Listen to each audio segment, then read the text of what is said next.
Hey guys and girls, it's Blackjack with 396 Guitars. We got a lefty Stratocaster, manufactured as a lefty, 93.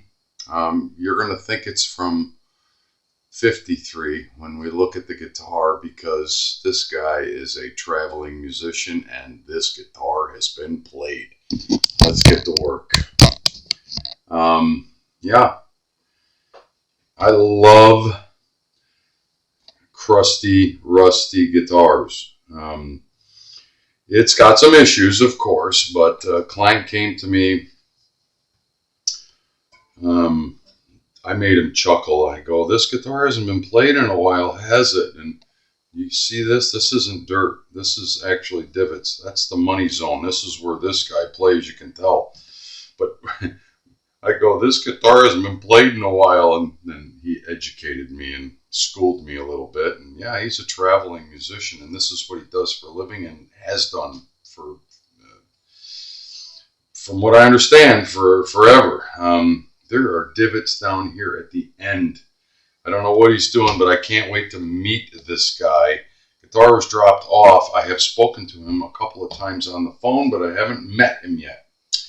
That will change soon.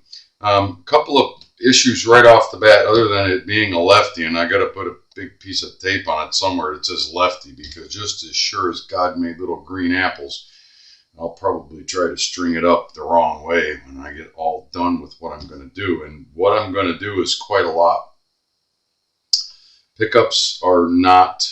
It's got a mini Bucker Seymour here in the bridge, and it's kind of stuck and banging off the strings here.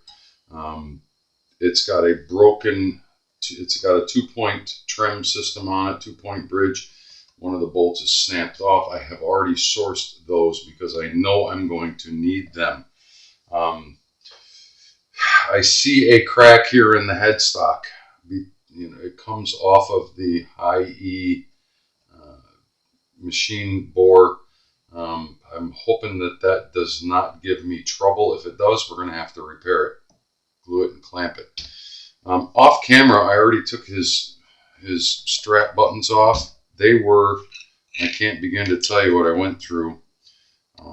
That's one of them, and you'll notice there's no head on it because I had to literally drill the head off, and thank Buddha that there was just enough left sticking out that I could pull it out, but it is absolutely rusted, and it was in there. Guy travels all over the place and plays music. This is what happens. This is what happens. When you play an instrument long enough, sooner or later, they start to look like this, and you can't fake this shit. It has been played. It has been banged around. It has been on the road. I love it. I absolutely love it. Today's object lesson is going to be get all of this out, get the strings off, get everything opened up so I can look in here. I think I tested the pickups just to see if they were working, and I believe that they are. One of his concerns was check the truss rod and make sure that it's not locked up or not working.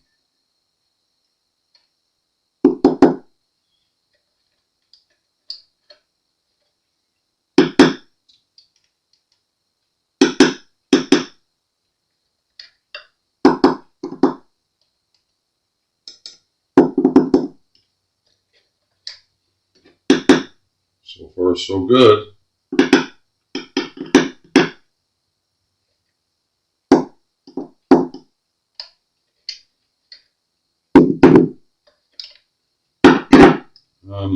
I think mostly things are working, but man, I see a lot of rust and corrosion.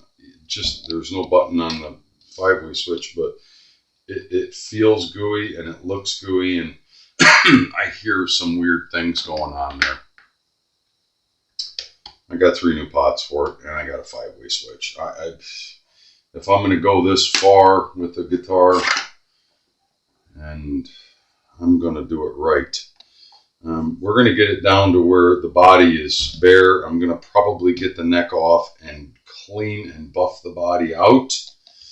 But we've got a lot of work here and really diagnosis. I don't know what's going on here.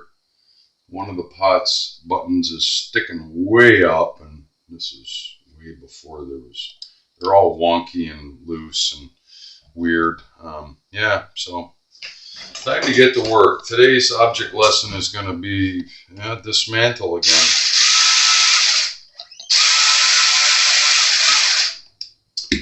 Well, he may be a traveling musician, but I'm going to have to give him a tutorial on how to string up a guitar. But who am I to tell him? This is what he does for a living. And this guitar has been played. It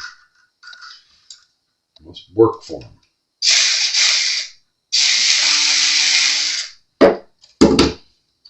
Lots of gooiness going on. When I started telling him about his instrument, and I made him chuckle, and I said, "Yeah, this guitar hasn't been played much lately," and he laughed, and that's when he schooled me. I'm a traveling musician, and that guitar gets played all the time. I love that. I love that. I was taken aback a little bit, and it's a factory lefty.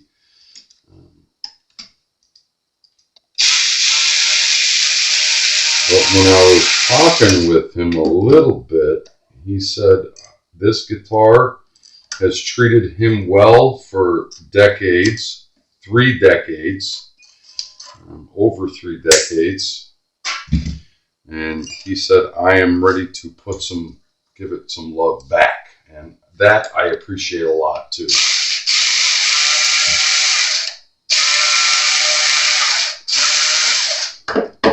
By his own words, if I can remember, that guitar has made me a lot of money. And I think it's time that I put a little bit of money back into it. And we're going to try to keep it at a little bit of money, but it needs some love. Money is not what we're about all the time. We have to eat. We have to pay our bills.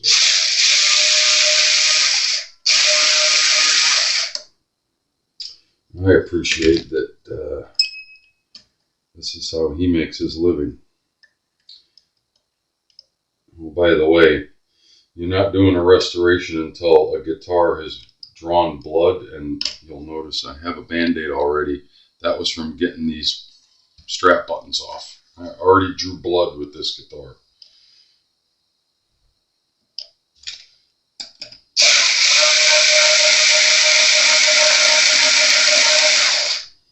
Don't ask me how, it doesn't matter. Yeah. I already drew blood, so we got that out of the way. We got it out of the way, done.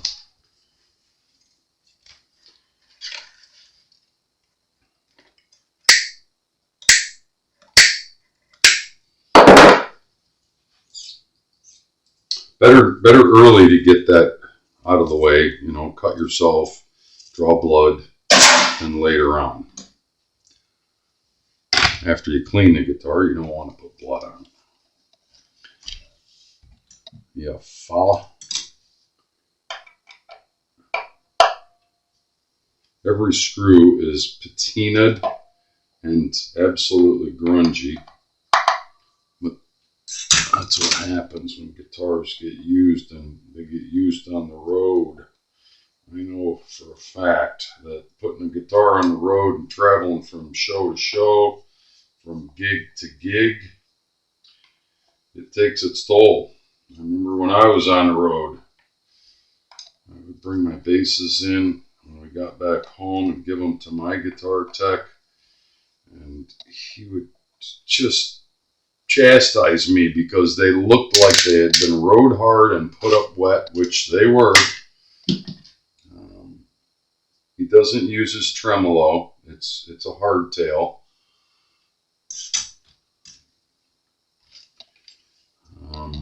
So we don't have to worry about that, but we still do have to get all of this apart and clean it properly and fix that busted out screw head right there.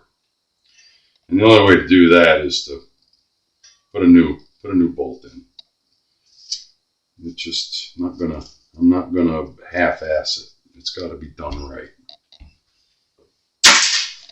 And that's what we're going to be after next, because I want to get these springs off. See, it's pulled all the way up to the body, so it's effectively been made a hardtail many moons ago. I see a bunch of grungy crap underneath here, so it has to come apart completely and come out, because I'm sure it's holding the base side of the bridge up. I can literally see it. This side's down, that side is lifted up. And it's probably from grunge under there and that screw being broken and not being able to have been adjusted right. Yeah.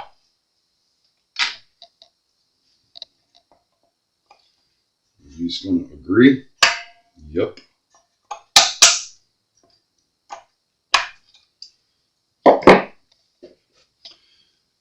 I'm going to need a bigger parts bin. That's 100% for certain. And there it is. It just came out. And it is as bad as you would think. Green, grungy, grimy, 30 years of road work. Love it. And just as I suspected, there is a pile of stuff under here. And it is a problem. We're going to get the pick guard off. Next, get these bolts out. And hope the thread sets are reusable and in good condition. I hope I don't have to redo those, but if we do, we will. If we do, we will. So that bridge pickup, that you can't adjust it up or down. It's actually sitting on something in there, and I don't know what it is, and I'm afraid to open that. But if we don't open it, we'll never know. We will never know. All right, I'm going to pause quickly while I get a box to start putting the parts in, because they're going to start collecting up. I'm going to take all the tuners out. I'm going all the way with this guitar. Yeah. I'm going to go all the way. Stand by. Well, okay, so here's the big reveal. Now, by the way, before I even take the pickguard off, I took all the screws out, but just look down in there. You can see all of this. I hope the camera is picking up on that. And underneath, up in the route. That is a well-worn guitar. What are we going to find under here? Aluminum foil. At some point, and this is why I sourced out. I've got brand new Fender pots I'm putting in here. I've already decided before I even pulled that out that I was going to rewire this guitar, because aluminum foil down here, I don't know why. It's got a mini pot over here. It's got full-size pots here, and this is a US, so it would have had full-size 250Ks in it. And it's got an offshore, I don't even know what kind of 5-way switch. I'm putting a Fender 5-way in there. Yeah. Ground wire there. This is all suspect, every bit of this. And the way it's wired, I hate these offshore. Somebody put that in afterwards and rewired this guitar, because we know that the Seymour Duncan went in. And why did it not work right? Because whoever put that pickup in didn't take the time to cut down the studs. They used, the studs are too long, and they're hitting in the control cavity. This looks a little weird to me, suspect. We'll know more once we get the body, the neck and the body separated. This looks a little odd. I would almost guarantee that this is not a US body, but I could be wrong. I could be wrong. We're going all the way with this. I tested all the pickups. We know they're working. This looks like a late model Seymour Duncan mini bucker, but it's going to need some love.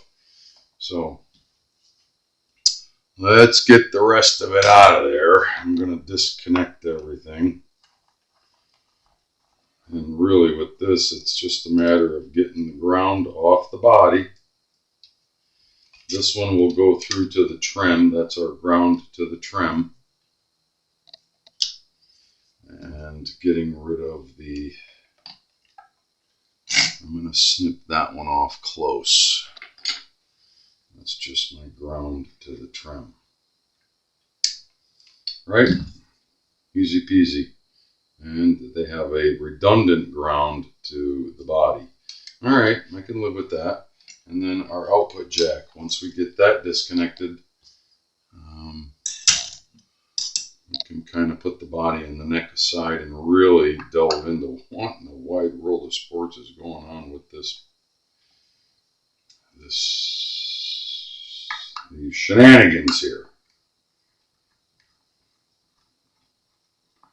And again, I'm just going to snip this off because, oh, by the way, they're all wood screws holding everything in. They're not original round top Fender. There's tape in here, more green goo.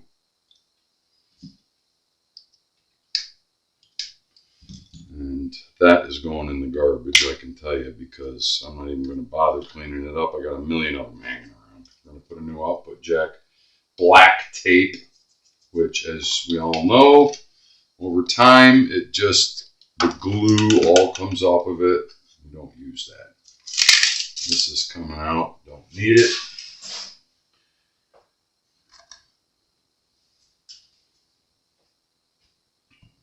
I'm hoping that this is the body and the neck that were born together or mated together at Fender.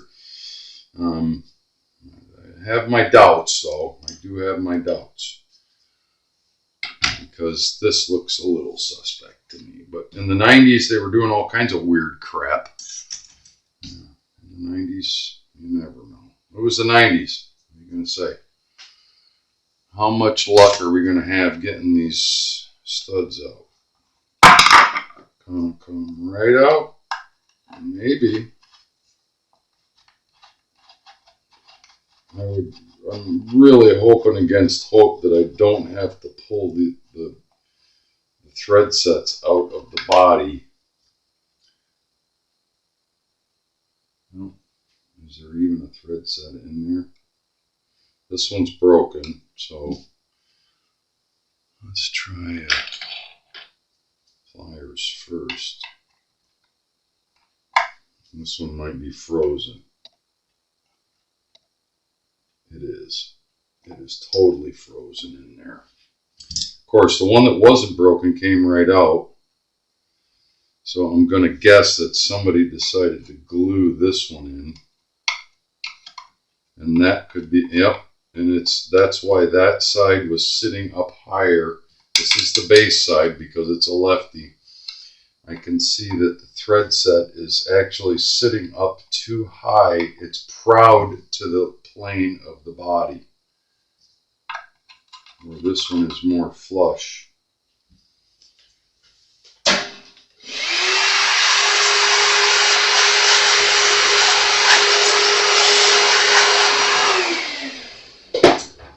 Well, mind my head, my big fat head, and my hammer just fell down. Well, let's hope against hope that it's just got some goop in the top threads and it's going to try to come out. What do you think?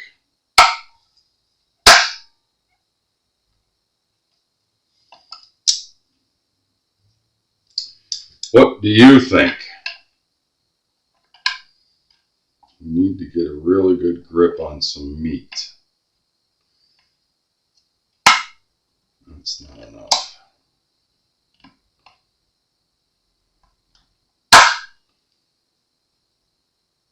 There it comes. All right. Yahtzee. It is not wanting to come out. It is fighting me. There, it got a little bit easier.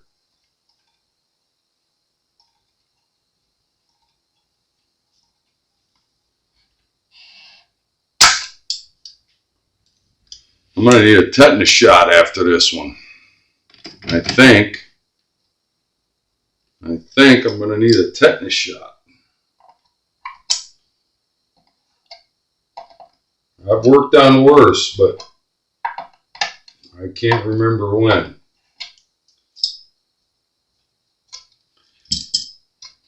My worry and my fear is that this thread set is proud. It's sticky. When I say proud, it seems like it's above the plane of the body, and it needs to be flush. Now, we can get away with some, but the bridge is going to try to sit right on that part that's proud, and that's what's holding it up.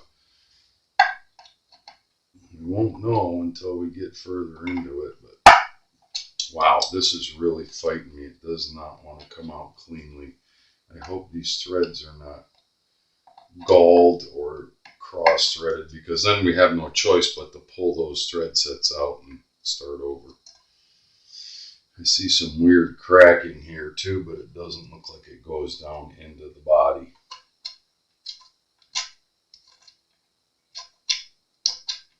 Maybe they've just been living in there for so long, and it's unlike metals, and they corroded a little bit. There it is, it came out.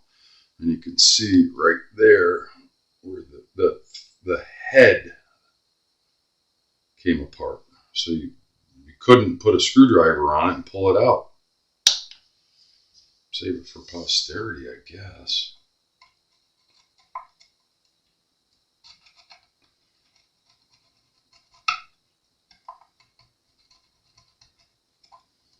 Save it for posterity. I'm really curious about why that was sitting up so high.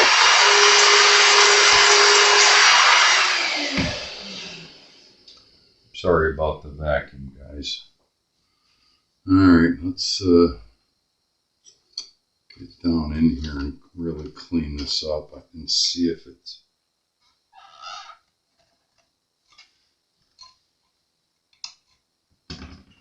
I probably should pause here. I think we're going to be okay there, because once we get this all put back together, I think we're going to have enough adjustment to get our string height, pickup height, intonation, all that stuff, as long as the threads aren't galled. And that could be a real issue. I don't know.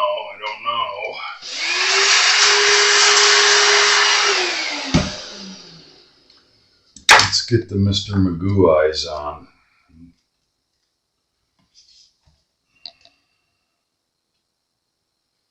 I will know more when I get new. Yeah, this one seems galled.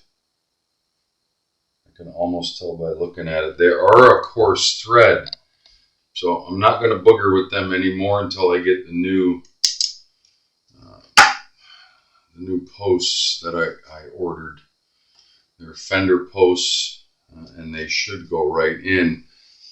We're going to try to clean that out as much as we can and vacuum and blow as much of the debris that's down in the threads, rust, corrosion, what have you. And then we'll lube them slightly and make sure that they go up and down with your finger. They should be able to go up and down easily. They look galled. I'm hoping that they're not. I'm praying that they're not. But we'll worry about that when the new ones come in. Yep. Follow. Next step. I think I can clean and buff and leave the spring claw in there, but I'd like to get the neck off. I really want to do a little more forensic research. By the way, that just is, yeah. This looks original, like original inspection sticker, but none of this over here looks original. I would be amazed if this was original wiring. I can tell you by looking at it, it's not. The bigger the glob, what does that other guy say? The bigger the glob, the better the yob. That's yeah, that's a mess. We'll get to that. This guitar, or at least this neck plate, has the auto shim function, or the neck angle trim. And I'm curious if that's real. Yeah, maybe not. Boy, a lot of people get spooked when it comes time to pop a neck on an old instrument, but we have to do it because this guitar is going to need more than just cleaning it with a rag. I'm going to buff it down and get as much of this crap off of it so that I don't need a tetanus shot every time I touch it. And it'll make working the neck a lot easier and the frets. We're not gonna refret this. We're not gonna do any of that. I'm gonna treat this as if it were a Willie Nelson type musician. He's been playing it like this, and we're gonna leave it like that until he tells me otherwise. The objective of this job is to get it back to quality playing condition and clean. Well, clean is my thing because I have OCD. I'm not going to half-ass his job. If you're going to do something, do it right, and do it right from the beginning. All right, for the end of this video, we're going to knock this neck off and see what is going on in here. I'm going to pause while I do that. I'll be right back. So, good news.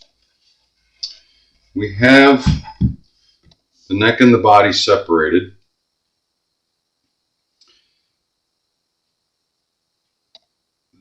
The neck I'm not 100% sure on yet, but it appears to be a US neck, and the date on the body is 1993. It looks like a 5, so that would be May of 93. When I ran the serial number on this side, it said August of 93. So the body was made before the neck, and we'll run with that. Now here's the weird thing. Before I end this video,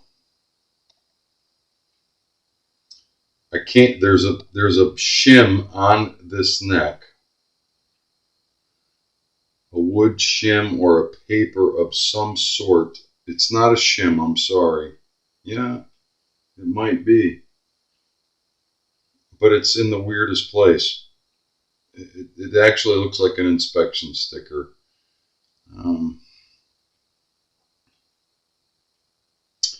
I can't tell you. There's a signature. There's a piece of paper laminated to it. And it actually goes over the auto shim block set that's in the neck. And back here in the back of the guitar, as many of you know, that down in there is a 1/8 thread set. And that's how you adjust your neck angle as needed during the life of the guitar. I'm going to say it again. Leo Fender had it right. That's a Leo Fender invention, so that you didn't have to put pieces of wood and shim here. If your saddles are your saddle screws are protruding, let me get back in the video here. If your saddle screws are protruding too much, it means your neck angle is too shallow and you need to bring it back up, and then you can start adjusting properly. So he invented the auto shim, what I call the auto shim, and I think that's a correct term, but you guys will all correct me. I've been calling it that for 100 years. There's a stud in here and then a screw. You loosen all of the neck bolts and then you drive that set screw into that stud, and that stud is just a blank piece of aluminum, it looks like, or steel, that is set back into the neck, and it will actually start to change your neck angle. Then you go back to doing your setup. Leo Fender, every instrument should be easily repaired and or adjusted as needed, and that was part of this, and that's why he was such a proponent of bolt-on necks, where the other guys were setting their necks. Okay, that's your history lesson for today. We're going to call that for today. We did a dismantle. The next thing is going to be making sure that these are still good, and we're going to start cleaning the body. I get all the cleanup done first because mechanically I know what needs to be done with this instrument. We'll get the tuners off of the neck when it's necessary. And that's part one. It's Blackjack with 396 guitars. Lefty, 1993. It's not old, but I have a bass that's older than that. Not much, but that's still considered vintage, believe it or not, by the definition. Lefty Stratocaster US. We're going to make this thing be brand new. All right, I lied. It's going to be as close to new as possible. We'll talk soon. Remember, if you dig what I'm doing, like and subscribe and share.